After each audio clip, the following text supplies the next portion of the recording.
সংগ্রামী বন্ধুরা, সংগ্রামী ছাত্র বন্ধুরা, আমরা 2018 সালে কোটা সংস্কার আন্দোলন করেছিলাম।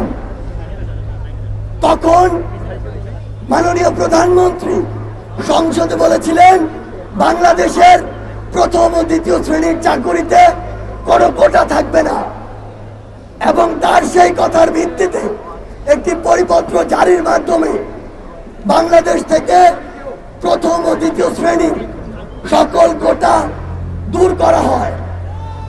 কিন্তু 2024 সালের 5 জুন মহামান্য হাইকোর্ট সেই পরিপত্রটিকে অবৈধ ঘোষণা করে।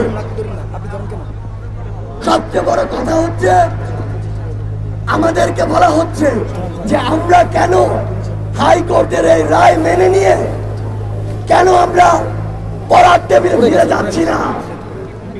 আমরা 3টি জায়গা থেকে এই কথাটির সাথে দ্বিমত পোষণ করি।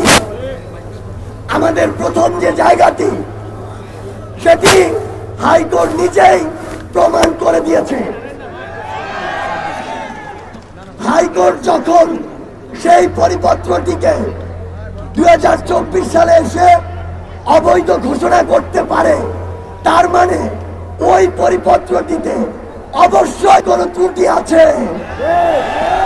আমরা যে এক দফা দাবি নিয়ে আমাদের এই আন্দোলনটি করছি, তার সবচেয়ে গুরুত্বপূর্ণ যে কথাটি হচ্ছে, আমরা চাই বাংলাদেশের সরকারি চাকুরিতে সকল গ্রেডে, আমি আবারও বলছি, সকল গ্রেডে কোটার সংস্কার করতে হবে।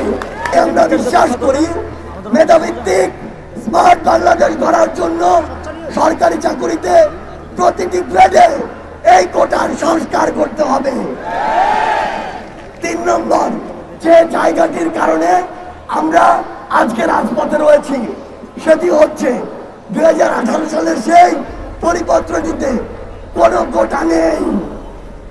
এখন গুরুত্বপূর্ণ কথা হচ্ছে, আমরা এখনো বিশ্বাস করি বাংলাদেশে অনগ্রসর কিছু জাতিগোষ্ঠী রয়েছে, আমাদের প্রতিবন্ধী ভাইরা কিংবা পাহাড়ের ওই ক্ষুদ্র নৃগোষ্ঠী যারা রয়েছেন, সে ভাই বোনেরা, আমরা বিশ্বাস করি তাদের জন্য একটি যৌক্তিক মাত্রায় কোটা থাকা উচিত।